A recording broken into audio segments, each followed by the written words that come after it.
98 Après la célébration, un groupe de jeunes hommes encerclait Ava, chantant et dansant alors qu'ils arrivaient à l'extérieur de la résidence Lumian. Guillaume Junior de la famille Berry se dirigea vers la porte et la claqua. Il était un ami de Lumian, Rémin et Ava. Avec des cheveux bruns bouclés et des taches de rousseur proéminentes, ses yeux bleus semblaient plus petits que la moyenne, comme perpétuellement rétrécis. Avec un craquement, Aurore apparut devant eux. Ses cheveux blonds attachés, elle portait une robe formelle à col léger, doublée de volants. Aurore respirait de l'énergie, le visage radieux, impossible de dire qu'elle n'avait pas bien dormi la nuit précédente. Ava, coiffée d'une couronne de laurier tissée de branches d'arbres et de fleurs, s'avança et chanta. « Je suis l'elfe du printemps, avec un visage doux et une bague joyeuse. Venez chanter, venez danser, car c'est le seul moyen d'obtenir une récolte qui restera. » Aurore écouta doucement, prit la feuille et tendit à Ava un petit pot de poterie contenant de la graisse animale. Récolte exceptionnelle. Récolte exceptionnelle. Les jeunes hommes ont applaudi. Alors que l'entourage des elfes du printemps se dirigeait vers le lieu suivant, Guillaume Junior a délibérément pris du retard et a demandé à Aurore. « Où est Lumian ? Je ne l'ai pas vu ces 2 derniers jours. Il ne participe pas à la célébration du carême. » Aurore a ri et a répondu « Il est malade. » Malade. Guillaume Junior fut légèrement surpris. Il tombe malade aussi ? Dans son esprit, Lumian débordait toujours d'énergie. Tout au plus, il subirait des blessures mineures à cause d'une farce qui aurait mal tourné. « Je serais inquiète s'il ne tombe jamais malade, » répondit Aurore en plaisantant. « Tous les humains tombent malades. » Guillaume Junior fit précipitamment signe à Aurore alors que l'entourage des elfes du printemps s'éloignait. « Dites à Lumian que je lui rendrai visite après le carême. » Aurore hocha légèrement la tête, regardant Guillaume Junior sprinter vers l'entourage qui s'était arrêté devant le bâtiment voisin. Comment c'était ? Lumian passa la tête à côté de sa sœur. Aurore réfléchit un instant et dit « C'est toujours normal, mais je me demande ce qui va se passer à la fin de la célébration. » Lumian a rappelé la scène sanglante de la décapitation d'Ava à la fin de la célébration et l'ambiance étrange qui agitait les jeunes. Soit ils étaient devenus fous en expulsant l'elfe du printemps, soit ils avaient succombé à une dépression mentale et physique, s'effondrant au sol. Personne n'a été épargné. En silence, il regarda Ava qui chantait devant la maison du voisin et Guillaume Junior et compagnie qui l'entouraient. Il retira lentement son regard. Ryan, Léa et Valentine sont également arrivés au premier étage et ont regardé par la fenêtre. « Nous devons être très prudents à partir de maintenant », a déclaré Ryan d'une voix grave après que l'entourage des elfes du printemps ait quitté la zone. Aurore hocha la tête et dit « Ouais. » Avant la fin de la célébration, ils ont rapidement préparé le déjeuner et se sont remplis l'estomac. Clang. Bruit. Bruit. L'horloge murale classique du premier étage sonna, indiquant midi. Lumian et les autres, après avoir rangé la salle à manger, échangèrent des regards tendus. Si la célébration du carême s'était bien déroulée, elle serait déjà terminée. Et si le rituel pour envoyer l'elfe du printemps était terminé, qui savait ce que Cordu deviendrait ? Dans leur bâtiment semi-souterrain, Lumian avait besoin de lever légèrement la tête pour voir la situation par la fenêtre. Le ciel était d'un azur brillant, rempli de nuages blancs. Le soleil brillait brillamment et il n'y avait pas de nuages sombres, de brouillard ou de faible lumière comme il avait imaginé. Léa faisait les 100 pas autour du poêle, les petites cloches argentées de son voile et de ses bottes tintant sans arrêt. Ce n'était ni intense ni apaisant. Voyant Aurore la regarder, elle expliqua « Nous sommes déjà en danger, et ça fait une longue période de danger, mais c'est gérable pour le moment. » Aurore a reconnu et n'a pas demandé davantage.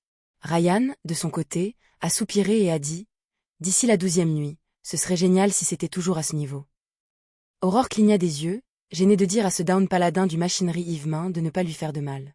Même si le cœur de Lumian était lourd, il a quand même souri et a répondu à Ryan. Il y a un proverbe dans notre région du Dariège qui dit « Le bien et le mal sont tous prédestinés. » Même si nous sommes inquiets, nous ne pouvons pas changer ce qui se passera ensuite. Ce qu'il n'a pas dit, c'est « La seule chose qu'il pouvait faire était de rassembler le courage d'y faire face. » Dans la conversation intermittente qui a suivi, tous les 5 se méfiaient de toute anomalie. Cependant, qu'il s'agisse de la météo ou des oiseaux, tout était si normal que cela ne faisait que susciter chez eux une plus grande peur. Après presque 30 minutes, ils se retrouvèrent simultanément à regarder la porte. Des pas se rapprochèrent. Peu de temps après, la sonnette d'Aurore retentit, le son se répercutant dans tout le premier étage. Échangeant un regard avec sa sœur, Lumian s'approcha prudemment de la porte et regarda par le judas. L'homme qui avait sonné à la porte était leur voisin, Louis Bedeau.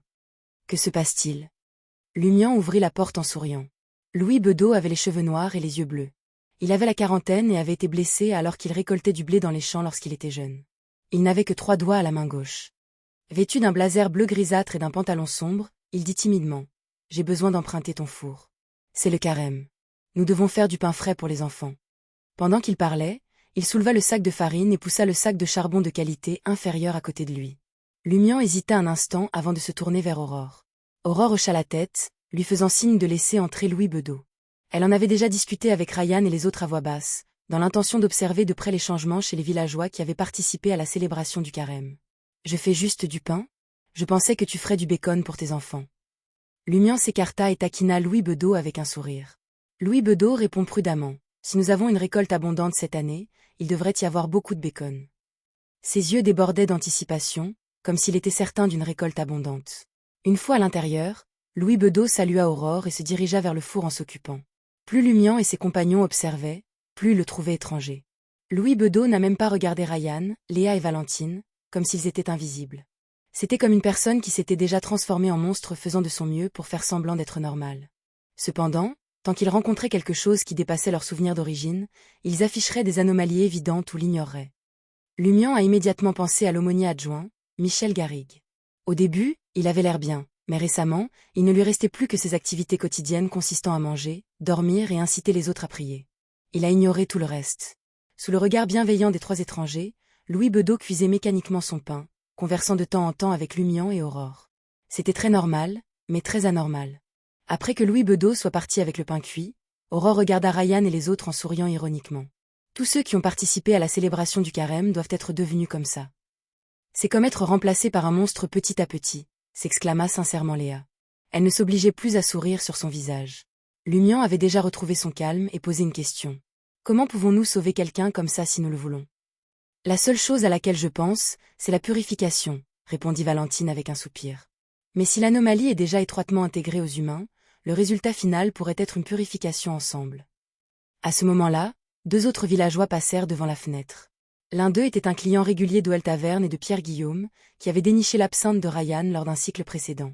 Il discutait joyeusement avec son compagnon, discutant apparemment de l'excitation de la célébration du carême. Alors qu'ils passaient devant la porte de Lumian, ils tournèrent simultanément la tête pour regarder à l'intérieur de la maison, leurs expressions étrangement sombres. Au bout d'un instant, ils retirèrent leur regard et reprirent leur conversation, le sourire affiché sur leur visage. Si Lumian et ses compagnons n'avaient pas regardé dehors chaque fois que quelqu'un passait, ils n'auraient pas remarqué le changement fugace dans leurs expressions. Plus les rires étaient forts dehors, plus ils se sentaient étouffés. Le silence a pris le dessus sur la conversation. Finalement, les deux villageois sont partis et Aurore a soupiré en disant « Ce n'est pas seulement remplacé par des monstres petit à petit. Je soupçonne que tout le village est rempli de monstres à peau humaine, à l'exception de nous. » Est-ce la célébration complète du carême? Lumian ne pouvait s'empêcher de marmonner pour lui-même. Ryan a sévèrement prévenu. Ça va devenir de plus en plus difficile chaque jour. Tout le monde, accrochez-vous. De midi au soir, ils ont veillé contre les villageois mutants qui attaquaient la maison, mais à part quelques passants occasionnels qui regardaient à l'intérieur avec une expression maussade ou froide, rien ne s'est passé. La situation pesait beaucoup sur Aurore et les autres. Ryan inspecta la pièce et dit doucement « Il reste encore quelques jours avant la 12e nuit. Ne soyez pas si tendus. Après le dîner, nous nous diviserons en deux groupes et nous nous reposerons à tour de rôle. Nous devons maintenir un bon état mental. » Avec un Biondé aussi expérimenté et calme, Aurore et Lumian se sentaient plus à l'aise. À minuit, Aurore et Lumian réveillèrent Léa et les autres, puis se retirèrent dans leur chambre. Lumian jeta un coup d'œil à la porte et baissa la voix. Cette mystérieuse femme n'est pas apparue. Dois-je trouver une opportunité de sortir demain et jeter un œil à Oel Taverne? Tout le monde dans le village pourrait être un monstre maintenant. Ce sera très dangereux si tu sors. Aurore n'était pas d'accord. Elle réfléchit un instant et dit « Attendons encore un peu. Si la mystérieuse femme n'apparaît pas demain matin, je t'accompagnerai à Oel Taverne dans l'après-midi. » Lumian hésita un instant avant d'acquiescer. Il prévoyait de discuter avec sa sœur demain matin s'il devait demander de l'aide à Ryan et aux autres. Les 5 pourraient agir ensemble. Dans la chambre remplie d'un léger brouillard gris, Lumian ouvrit les yeux. Il s'est assis et a examiné son corps, réalisant que ses graves blessures étaient complètement guéries. Juste au moment où il était sur le point de s'émerveiller de ce fait, il entendit soudain le son d'une sonnette. Quelqu'un sonne à la porte? Cette pensée traversa instinctivement l'esprit de Lumian. Il se préparait habituellement à descendre au premier étage pour voir qui rendait visite. Il venait de faire un pas lorsque tout son corps se figea. C'étaient les ruines de Rêve. Comment quelqu'un pourrait-il nous rendre visite?